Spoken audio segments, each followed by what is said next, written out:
Welcome back to SoulBack. This is the R&B podcast. Kyle here, back with Ed, and Ed, Tom is back here too. Tom is back. It's been like a month since he's resurfaced, but he's back from vacationing and daddy duties. What up, player?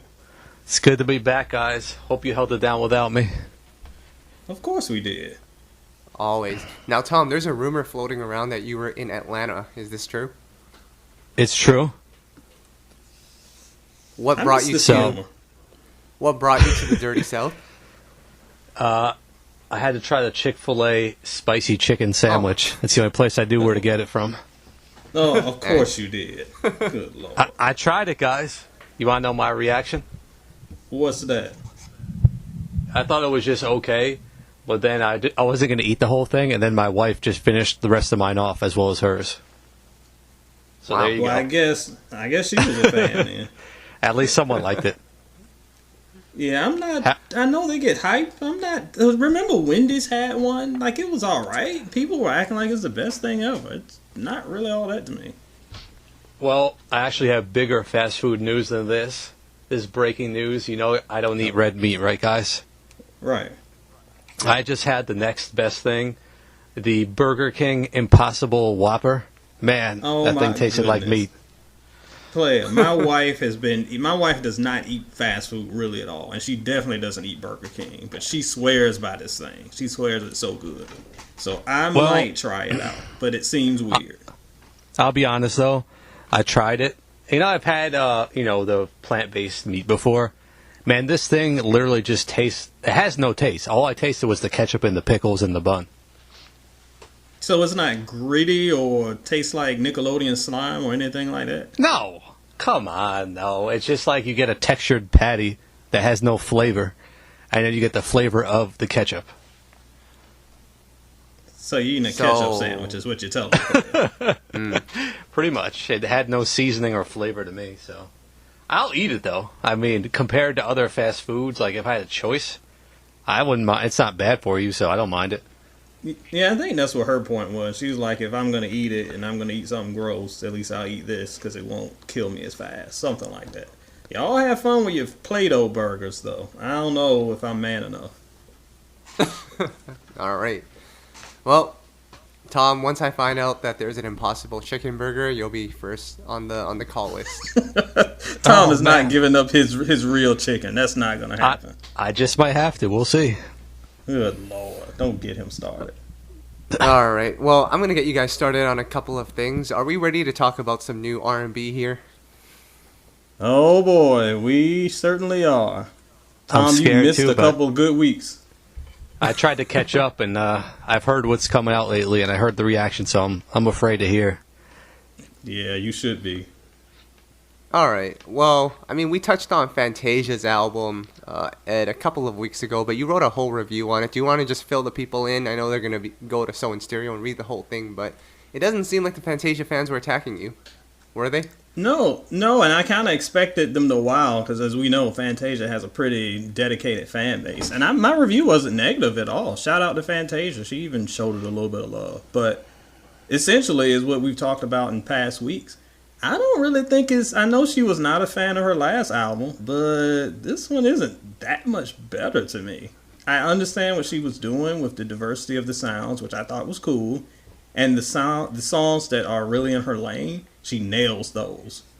But some of the other stuff, the trap stuff, was very unnecessary. Some of the poppy stuff just was not resonating. It's just kind of uneven, like the last album. Not terrible, but nothing I would really want to revisit. Now, Tom, you've been active on our Twitter, and you've seen the Fantasia fans. They like and retweet pretty much everything Fantasia related that we tweet about. Did you realize Fantasia had such a big following? I remember when we first interviewed her, because there was such like a great response to our interview with her. That was probably like 5-6 years ago, and I just remember how much of a impact her fans had in spreading that article. So I did realize that. It's pretty cool to see because you really don't see that strong of a following for artists these days, especially in R&B. Yeah, and I will say about the Fantasia, I don't know if they have a name. I will definitely put them as far as a fan base above some of these other fan bases out there. They're passionate, but at least they're reasonable.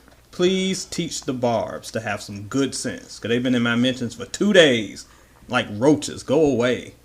Now, Ed, actually, I know you published another review recently as well, alongside Fantasia, and that was for Little Kim.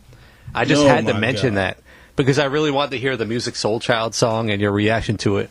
So I listened to it and read your review. First of all, man, you trashed her. Ouch. But second of all, I listened to the Music Soul Child song that he's featured on it. If someone didn't tell me that was Little Kim rapping on that song, I would have not even known that was her. It doesn't even sound like her at all. Exactly, and I said that in my review. And as I said in my review, I was actually pretty sad to publish this. But as you know, your boy, for good or bad, I'm going to be honest, even though I love Kim. She didn't sound anything like Little Kim. I don't know what this thing was we heard, but it didn't sound like her. I mean, good for music for hopping on that record. But the weird thing was the Barbs, the Nicki Minaj minions, were like retweeting and celebrating this. They were like, everybody look at this album. This dude dissed his fan. It was insane. So like I've got the Lil' Kim fans mad because I wrote a bad review. The Nicki Minaj fans celebrating that I wrote a bad review. Then there's some people who are like, yeah, you're right. You should have dissed it. Twitter is madness. Y'all give me a headache. Be like the Fantasia fans. At least they got sense. Well, can we get into the Twitter fans for a second? This is actually going to be a play of please, but I need to hear your guys' opinion on this topic right here. As you guys know, Def Jam singer, artist, hip-hop artist, I don't know what he is actually, but YK Osiris is his name. The Golden Child was the album. Troy Taylor hit me up and said, hey, I produced a couple of records on here. It'll remind you of Trey Songz. So I went and listened to the songs, and Make Love and I think Sexual is the other one. They do sound like Trey Songz circa 2009 records. Ed, I think you made the same comment on that. But Ed, can you detail what happened on Twitter? Player, I have no idea what happened. So this is what went down. I follow a account called Debating Hip Hop. Shout out to my boy. He's good people. But he saw that YK had tweeted something to, and y'all correct me, something to the equivalent of, hey, did anybody check out my album today? Some just like very honest, simple question. Well, he trolled and he retweeted, and that caused the entire internet for 24 hours to troll poor YK and talk about how nobody knows who he is and diss the poor man. What in the world did he do to anybody? I mean, I have an answer to what he did to people. How did he get an album out? I mean, we've got people waiting for years over years to get an album out with such build-up, and he just comes out the back door and gets an album out overnight. I'd never even heard of the guy, and we're on the pulse of R&B. I had not heard of him, but I will say this, because when I had not heard of him until Kyle shared those songs with us to say, hey, check these songs out, and I thought they were all right. But then I went back and remembered that he was featured on that dude, the Baby. That album I reviewed a few weeks ago. He was randomly featured there, but he was just some random feature. I didn't even remember his name until I looked out at what he had done. I was like, oh, that's that guy? So I had no idea he had this Def Jam career, and clearly Twitter didn't either, because they tore my boy up. Well, actually, the guy, he has a song called Worth It. I'm not sure if anyone knows that, but it's top 10 on Urban and Rhythmic, so... Is it really? I guess he does have a hit on it. He has a hit. Well, yeah, we missed out on this one. All right, my bad. I guess you know what it is? We get a lot of emails from labels, and I just see YK Osiris. I probably just assumed it was a new rapper on Def Jam, because no one's signing R&B acts and putting them out. Yeah. I mean, and also keep this in mind. This is 2019. Do you realize just the level of the amount of artists that are out there? I know your inbox, you should see mine, and probably worse is yours. There's so many artists that are trying to get their music out. There's so much random people that are just emerging on the internet. So many weirdos on social media just kind of posting their own stuff. It's impossible to keep up with all of these new names and new artists, and even with our two sites that are dedicated to trying to tell that story. Unless someone directly comes to us, it's going to be easy to slip under the radar. So yeah, I had not really heard of dude, and I can't blame y'all for not hearing of him either. Well, Tom, on the flip side, even our Facebook and our website, they were all dissing this guy. Man, he must have done something really horrible. I mean, I just didn't see what stood out about him to make him unique and make him a special talent. And no diss to him. It's just, I guess they felt the same way. I don't know. Now, I think what it was is just usual social media mob mentality. One person says something funny, so I have to try to say something funny too, and then we've got 2,000 people all trying to out-joke each other. And unfortunately, my man was the butt of that joke. I have no beef with the homie. I haven't even heard the album yet, but give the man a break. Jeez. All right. Well, Ed, are we also going to give our boy Jacquees a break? He renamed his album title. Previously, it was Round 2. And Ed, it is now called The King of R&B. Ed, Oh, I like to break something off on him, all right. Tom, is this a brilliant marketing strategy by Jacquees or what? I made the comment to you guys. The dude stepped up, said he was the king. There was outrage for a whole probably 7 days. Everyone calmed down. And he's still claiming he's the king, so who else is... No one really ever stepped up to take it from him. So at this point, just give the guy the crown. Let him call himself that. I mean, I'm good. Oh, I ain't good. But, I mean, unfortunately, Tom is correct. Because it's... I mean, we see this in hip-hop. Anybody comes out, T.I. comes out, I'm the king of the South. Well, if nobody just debates that, well, I guess he is. Because nobody stepped up. And I remember when he said that, they tried to get Scarface and all these veteran artists to, like, start beefing. Like, oh, you going to let him say that? And everybody like, oh, I don't care. So if the veterans don't care, then why? So we got this guy claiming to be king, whatever. But here's what annoys me, players. Because of the brilliant yet annoying album title that we have, we're going to have a whole batch of fans when this album drops they're going to stream it. Just because they want to see how bad it really is. So this brother is going to get rewarded. He's going to get rewarded for his talking junk. So, and again, we live in this era where it's not just sales, it streams. Pretty easy to just put up an album and listen to it while you're supposed to be working on Friday. So he's going to get the streams just out of curiosity. This Jacquees dude is going to win, and I'm going to be mad.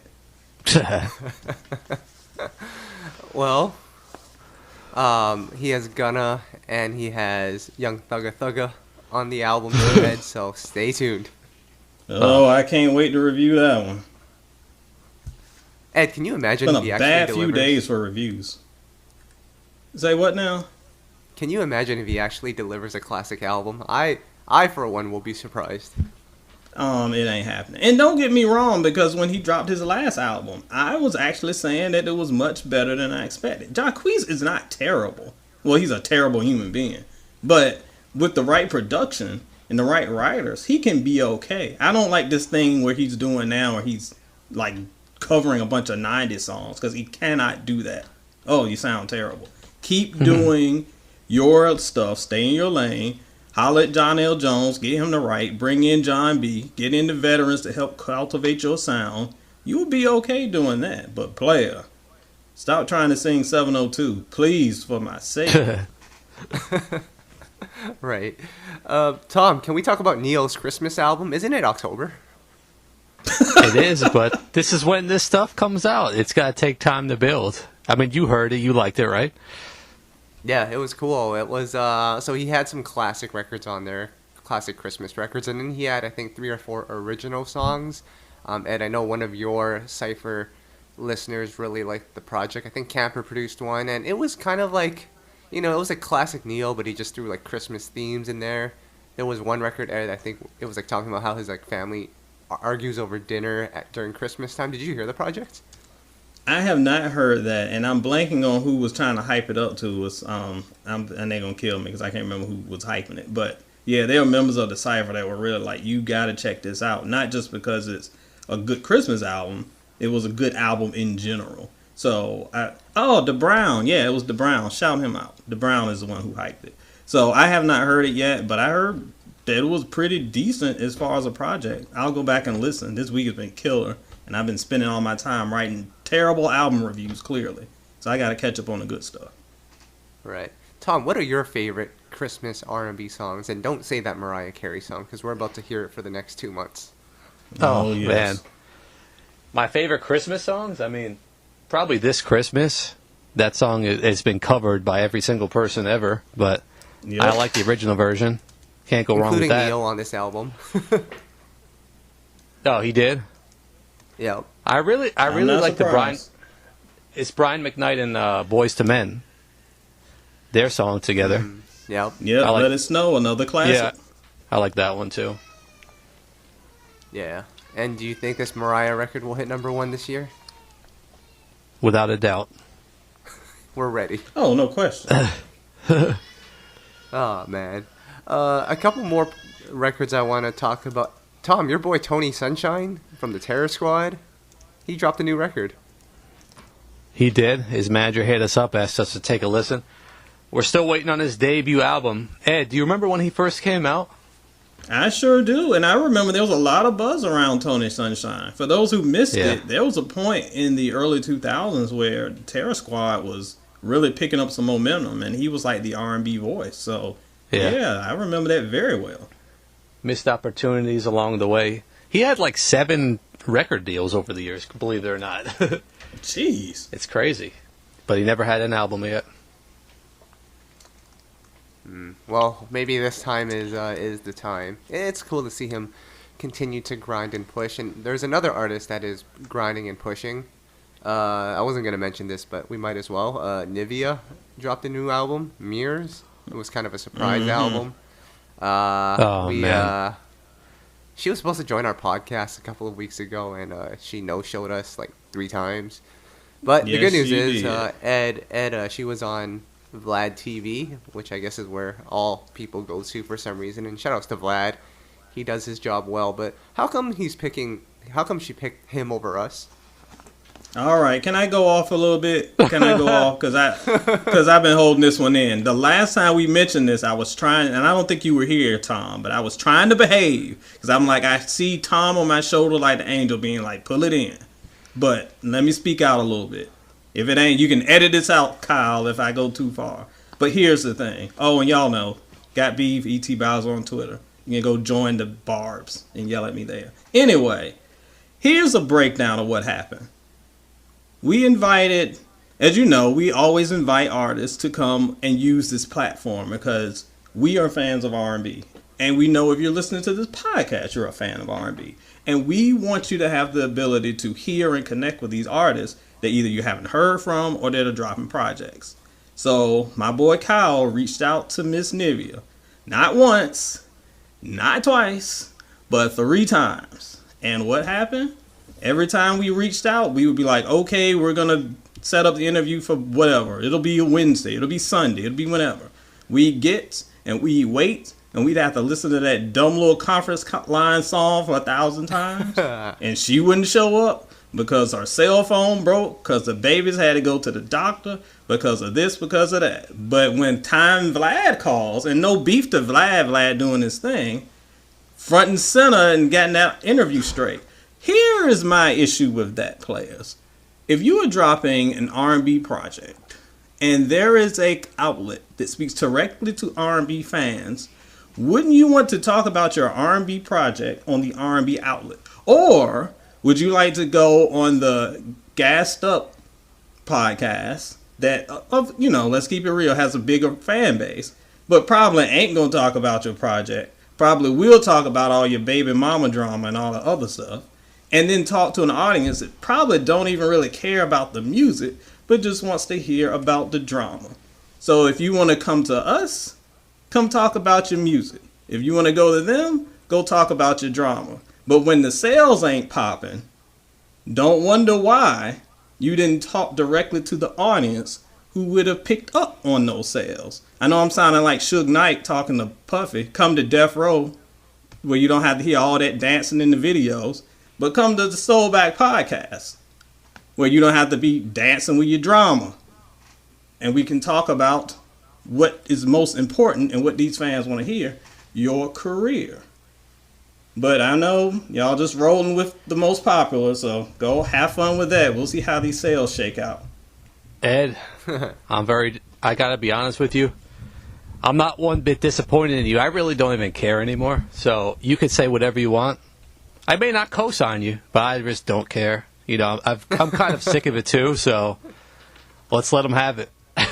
Well, see, and I'm also mad because I was defending her. Because around the third time that she kind of ghosted us, you know, you guys were getting frustrated, and I'm like, look, she's got a family, she got stuff going on. I try to give players the benefit of the doubt. I really do. And I know some of y'all gonna say I'm being bitter and salty. I don't care. There are plenty of other people we can interview instead of Nivea. It's not about that. We are saying that when it comes to the art of R&B, we want to see the genre thrive. So if you got an R&B project popping, wouldn't make sense to go to the podcast that talks the most about R&B instead of the podcast that talks the most about the drama. So let's see how your sales shake out there, player. That's all I got to say.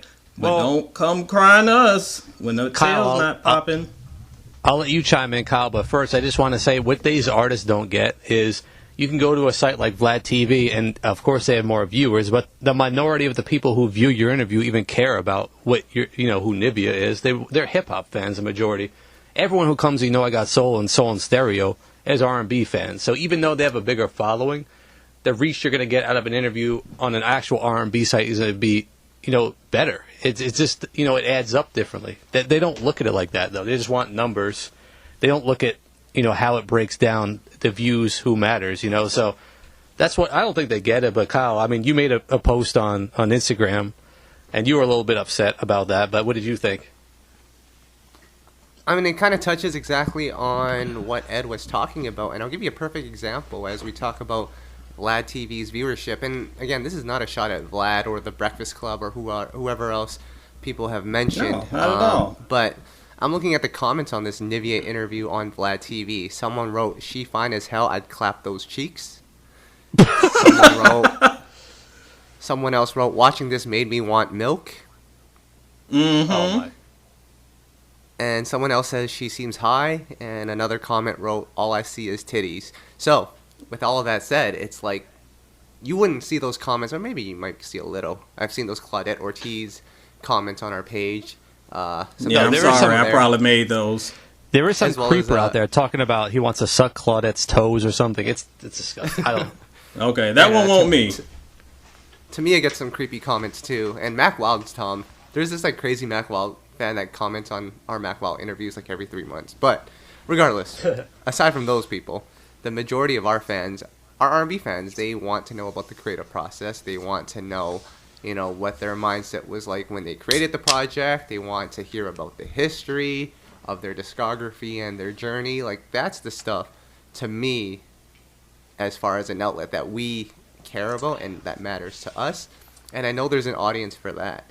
So, I mean, and this is no shot at Nivea. I guess it's a little because the album's not that great. But, oh my God. It really wasn't. But, again, guys, it's like, at some point, and I don't know who we're supposed to blame for this, if it's the artists, if it's their managers, at some point, they have to come to a realization that views don't equate to sales, right? Well, because I don't know.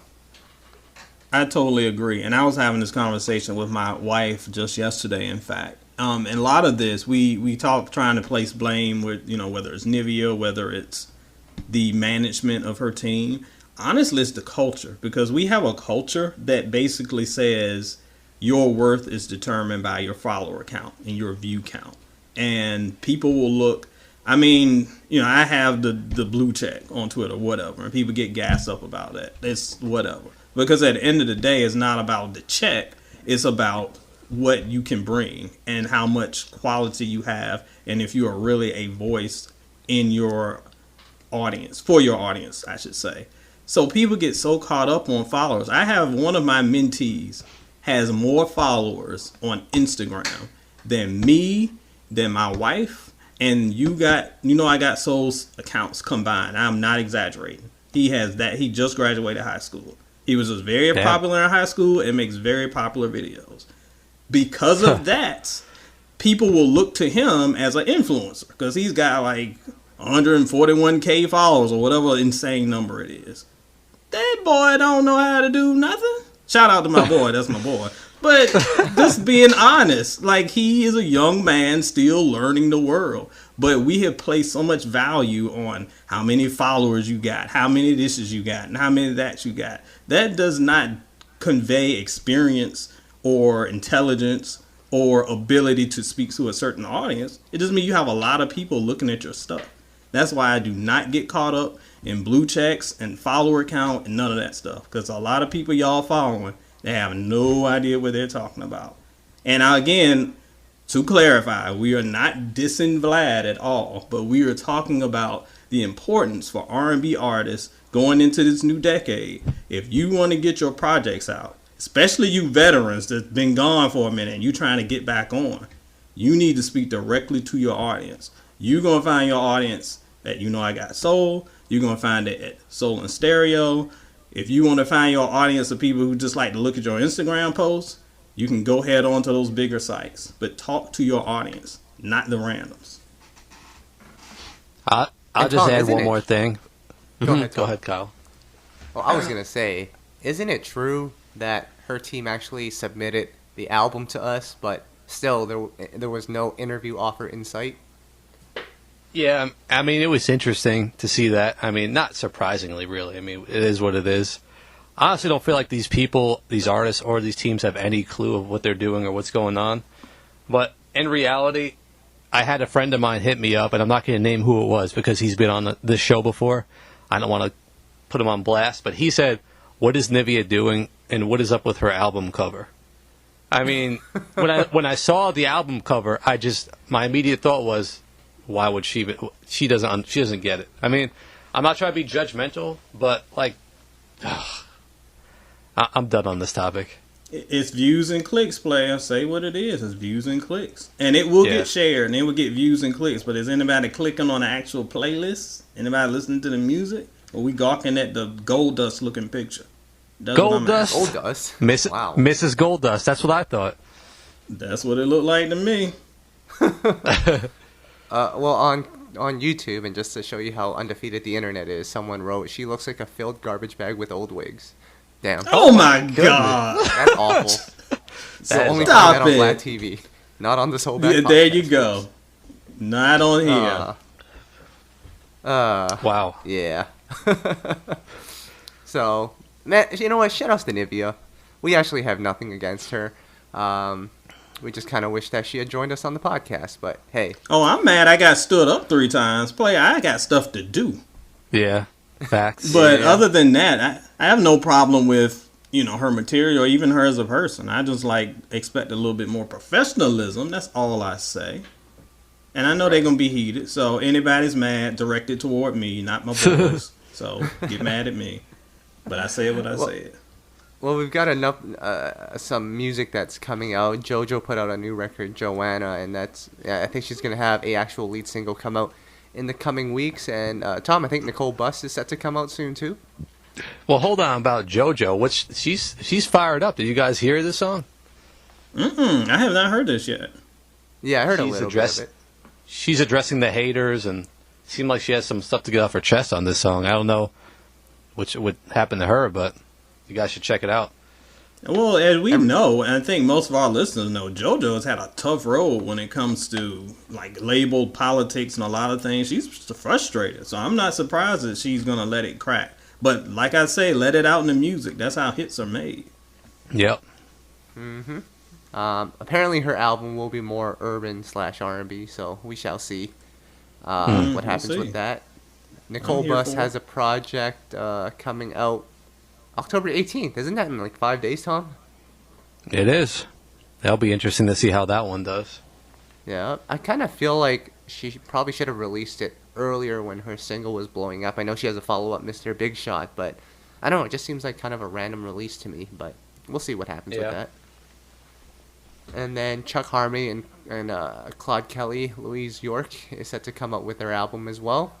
Tom, we just I've spoke to been them waiting on recently. this one.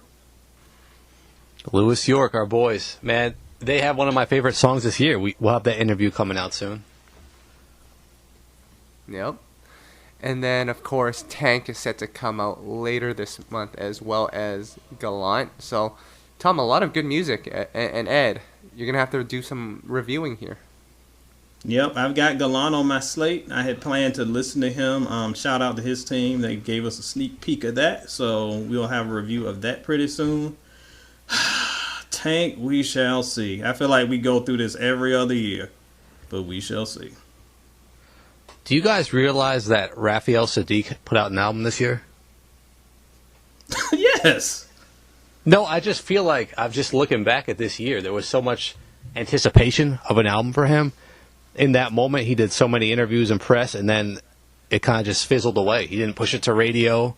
He is going on tour, but like he's kind of more behind the scenes, so the album doesn't get a chance to live on. That's my point.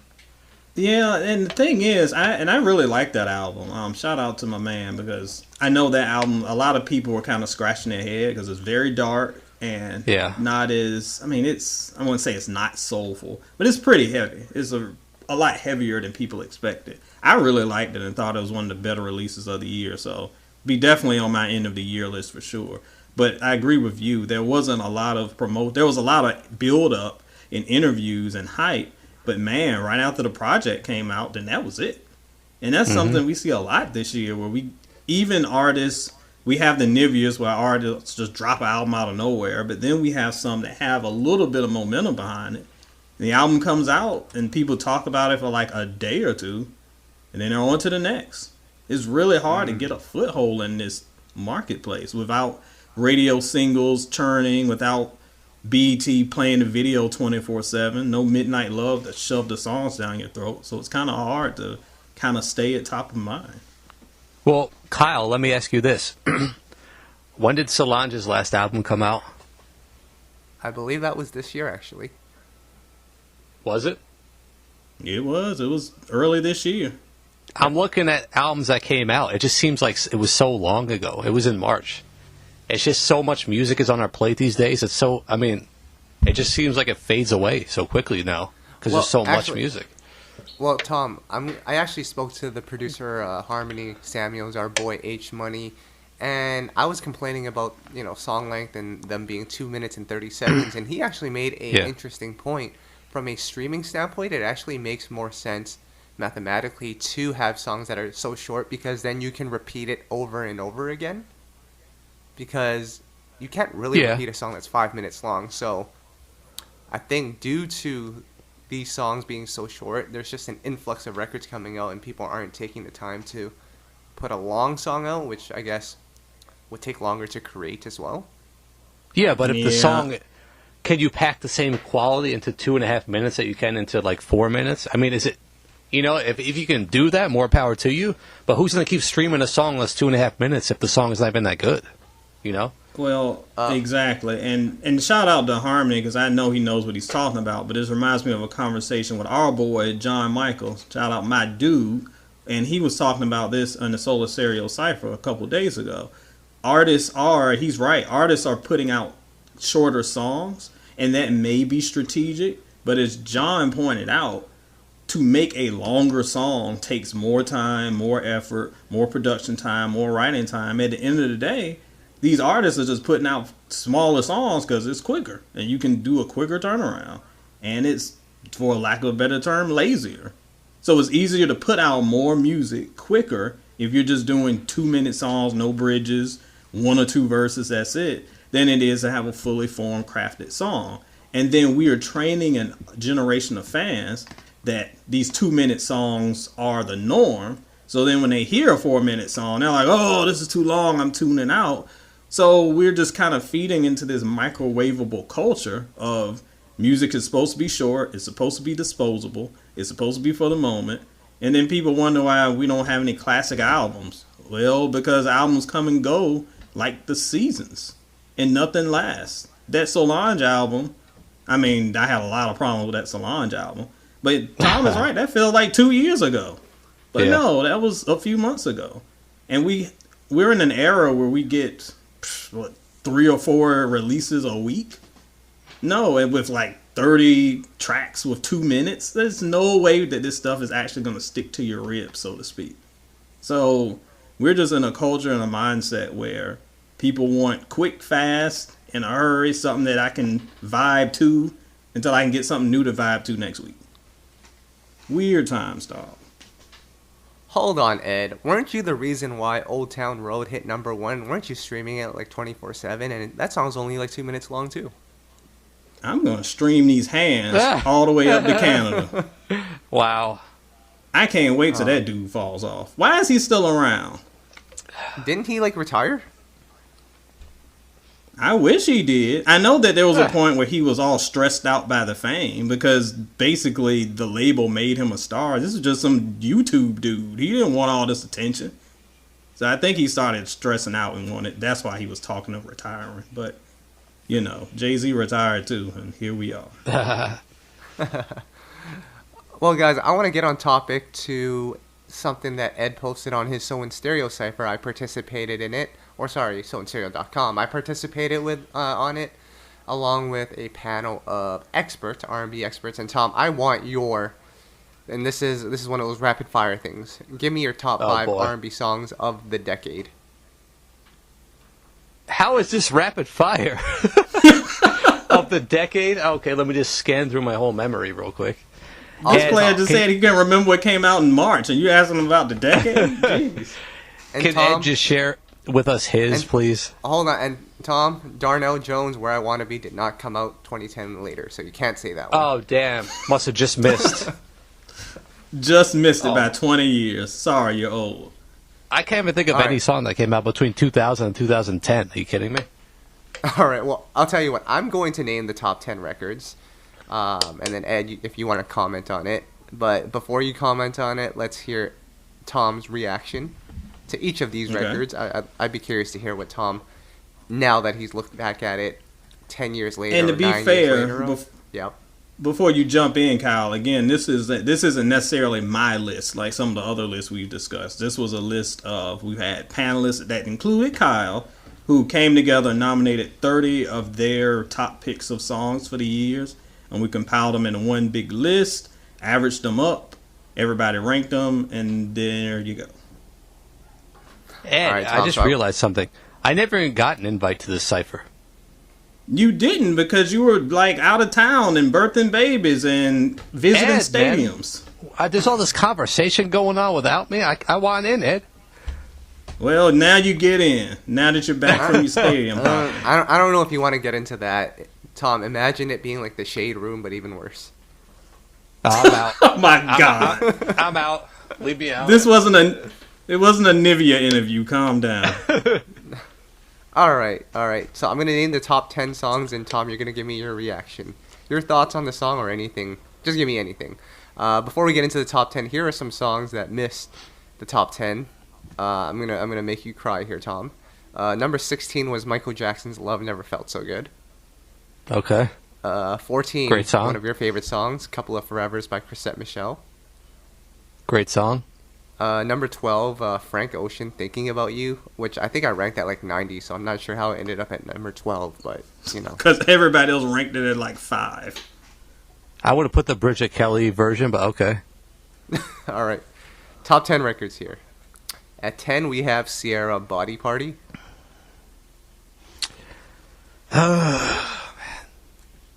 It's just a remake of an old song, basically. Come on. All right. Number 9, we have Suit and Tie by JT. You like that song. All right. That's good. Number 8, we have Sure Thing by Miguel. Interesting. That made it to the top 10. Must have been a weak decade. All right. Let's keep going. Well, actually, yes, it was. But keep going. Number 7, we have Booed Up by LMA, Your Girl. Your Girl. And we're starting to go downhill fast. Okay. Oh, man. Well, can we give Zeppelin a shout-out? Didn't he just call LMA like the GOAT? Oh, my God. He was trolling us on purpose, and we actually fell for it. Again. All right. Number 6, we have Blurred Lines by Robin Thicke. Are we allowed to say that, or are we going to get sued? Probably. All right. Number 5, we have Party by Beyonce. Oh, great song. That's a good pick. Wow. Number 4, we have That's What I Like by pop singer Bruno Mars. I thought this was an R&B list. Ed? Well, it's from an R&B album, so it counts. Oh, All right. We're not going to touch that one, Tom. We're going to get into We're not. We're not. More trouble. Number 3, we have Solange. Go to number Crane's- 3. Solange Cranes in the Sky. I feel like that. Man, that's just a song that proves how weak of a decade this was. If you put that in the 2000s, that wouldn't even have made the top 100. If you put that in the 90s, that wouldn't have made the top 1,000. Oh, Well, if you put any of this stuff in the 90s, it wouldn't make the top 5,000. Like, you can't do that. Suit and tie. I mean, yeah. I think No, not party. even suit and Yeah. tie. All right. No. Let's go. Tom, are you saying that? Party is an album cut. That in the 90s. Hold on. Are you guys saying that if Color Me Bad released I Want to Sex You Up in 2017, it would be number 1 on this list? Now, I don't know about I Want to Sex You Up, but What list was that high up on? And even in the 90s? I know. That's what I'm saying. That was a He hit. got a lot of hype. DJ Soulchild is getting his response ready. Oh, my God. Warning That shots. was a hit. Number 2, we have the greatest duet of all time, Daniel Caesar and H.E.R. Best Part. Tom? What list is this? Can I hang up this on this podcast, please? You're joking, but I've actually heard this called one of the greatest duets of all time. Did you have a hand in this list, Ed? I have a hand. Yes, it's on my site. Do you think I would put some weird stuff up there? Nah, I didn't rank that this high. I will say that. I need to know who to blame for this monstrosity. Well, I think you can blame your co-host for that one. if I may interrupt here, Daniel Caesar's is Canadian, and H.E.R. is like Here we my go. best friend. So, not gonna say that I put it up at number 2, but I might be a reason why it's this high up. You are. Let me just And ask you a quick question. So, Yes. you had a song like that higher than a song like Raheem DeVaughn's Ridiculous? Ridiculous came out in. When did that come out? Oh yeah, that was like 2000. Like 4 years ago. 5 years ago. It did? Hold No, on. Ridiculous was this. Ridiculous wasn't that long ago. It was like 5 2000. years ago. That was 2013. Yep. I Yeah, just I don't mean, it's understand been how since- someone could put that song ahead of a song like that. I just don't. Well, I mean, I would put that up, but ridiculous. Calm down. That's ridiculous. And I like ridiculous. What? Oh my goodness.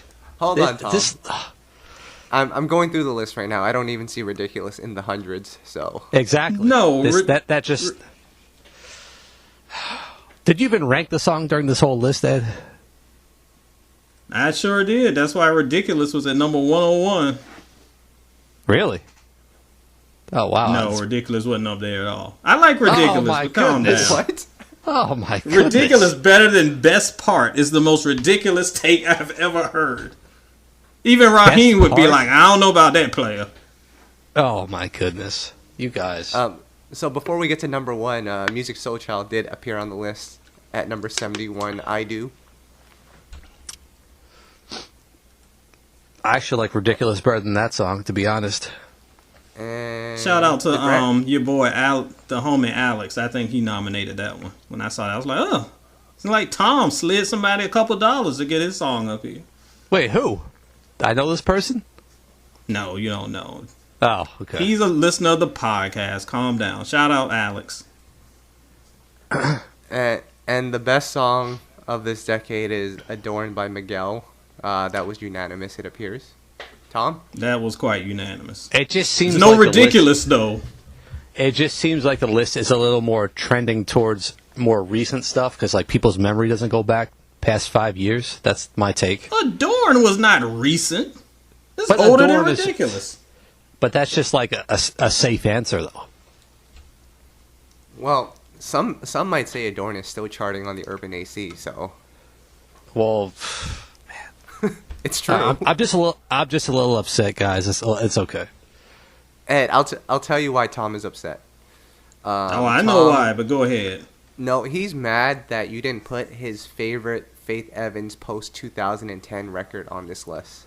The record What Baby Lay. record is that? Baby Lay? Baby Lay is pretty great, but I don't know if I would have put it above Adorn. Yeah, but see, the thing is, the people that rated these songs, are they even aware of these type of songs? Like the Luke James song, "Make Love to Me," which is easily a top 10 song in this decade. I mean, there were Luke James songs on the list, so yeah. Oh, man. We got to revamp this whole thing and start over from scratch. Good Lord. Well, guys, I have to run out for a second to handle some business. Please keep it civil and try not to get sued by Nivea in my absence. We will definitely slander your name from here on out, Ed. Have a good day. Well, it'll be like I never left then. I'll holler at you players next week. All right. Peace. All right. All right, Tom. So now that you've seen this whole No, list... I'm not going to diss the list while Ed's not here. That wouldn't be right. So we'll keep it moving. We're not going to diss the list, but what I want to know is, as this decade comes to an end, what are some thoughts that come to mind about the sound of R&B during this decade? Because you made a pretty controversial tweet the other day. I want to hear your thoughts on the sound, as well as the progression of the genre in its entirety from a business standpoint and also a musical standpoint. What are your overall thoughts? Oh, to summarize, I mean, I feel like, the spiral downward kind of started before this decade started. That's why the site even exists, because artists, like, for example, a John B. or a Joe who went independent needed more outlets, so their music wasn't prominent, and it got replaced by, more trendier sounds, which have changed over the years. But honestly, I think it's come back in recent years. Like the post I made was saying basically R&B is now being influenced by hip hop. It's not influenced by the previous greats like it used to be. Like every generation of R&B used to evolve, but it would be influenced by the previous generation. Now we're getting new generations of R&B who are influenced by rappers, basically. So I think with artists like LMA and H.E.R, you hear some of those 90s and 2000s elements coming back, even Gallant. We're getting that. We're getting back to R&B being influenced and paying homage to previous generations of R&B, which I think is good. I'm not going to say R&B is in a great place. In fact, I don't even think what you're calling R&B now is R&B, like R&B. They want to categorize it, but it's not the same thing, really. I mean, they want to call Khalid R&B, but really it's just a black singer. I mean, I don't consider his music R&B, so it's a loaded question to answer. I mean, do you have any thoughts? I mean, it's a tough question to answer. Well, I'll tell you this. As I was going through this list and, putting my list together of songs over the last 10 years, songs from like 2010, 2011, like, Tom, There Goes My Baby by Usher came out in 2010. Or I guess 2009, but the album came out in 2010. I forgot that era still had, the R&B of old to an extent. I mean, it quickly shifted, I think, when the Frank Oceans and Weekends of the world came in and the EDM phase happened. But there was some pretty solid R&B records still being put out in the 2010s. And I agree with you. There was a period where everything kind of sucked. But I think we are starting to see some remains of the 90s and the 2000s R&B in today's artists. And I think we will continue to see that as the nostalgia factor kicks in for the 90s and the 2000s. Because I think it's almost that time where the late 90s is now considered nostalgia. So I think we'll see more traditional R&B influences taking place, but it's a different generation now, Tom. People nowadays, they listen to everything. Like Summer Walker, who is probably one of the biggest names in R&B right now, she's not necessarily just influenced by R&B artists. I think she listens to like rock music too, and like punk music. So there are a lot of different influences in the music. So Tom, we'll have to see what happens, but never mind the current stuff. Can we go into the Wait, hold on. You just reminded me of one thing, Kyle, about this decade. That the turning point in this decade. Do you know what that was? What is that? Good Kisser by Usher. That could have single-handedly changed the whole sound of this decade. I feel like But what happened? he didn't push it. He didn't really. I don't think he believed in it. I don't think the label believed in it, and then it just kind of faded away. But damn, that's probably gonna be in my top 10. Actually, I would even argue that Fine China was the beginning of that, because Oh, that was an R&B man. record too. And then after that failed, he went to Loyal. So, and we never got him back. If those two songs, I mean, those are two examples of songs if they had done well. I'd say more so the Chris Brown one because he's younger, and I don't think Usher has as much influence at that age. But I just look at those as missed opportunities. But that's another discussion for another time. We can spend another 3 hours on Fine China if you want. But let's get into the SoulBack track of the day here, Tom. Okay. Can we go with... let's go with the Jaheim song, Put That Woman First. What do you remember that, Why about is- that one? I remember not liking that song at all. Oh. Why'd you pick All that right, one? then. I don't know. We got to show Jaheim some love. Especially because he wears these like fancy new outfits. Have you seen them? Oh, God. I've had a feeling this is where you were going, but... Guys, you guys should check out Instagram at Jaheim. He's gone vegan, so he's slimmed down significantly. And he wears these like... How would I explain it, Tom? It's like almost like Mortal Kombat-ish outfits. Like he's ready to fight Liu Kang. Yeah. I mean, I don't know what's going on. He had a pharaoh costume once. I have no idea. Yeah. I think he had like one of those like Kung Lao hats where he would like chuck it and chop people's heads off. Wow. But that was a big record, wasn't it? I mean, that was an interesting album because he had the song "Fabulous" first, which I don't remember being huge. He followed up with that one. I'm a big Jaheim fan, though. The song "Anything with Next" obviously is one of my favorite songs of all time, and he's got some songs. I was hoping we had KG on the SoulBack podcast a few months ago, and he was hoping to re-sign him, and Yeah. we'll see if that pans out. I'm not sure. That'd be a good thing to happen, though. Yeah. And I was just quickly looking. Do you remember the song "Finding My Way Back"? Yeah, That was a great song. Miguel wrote that, right? Yep, Miguel wrote that one. Do people know that song? Who are people? Like, does he play that at his concert?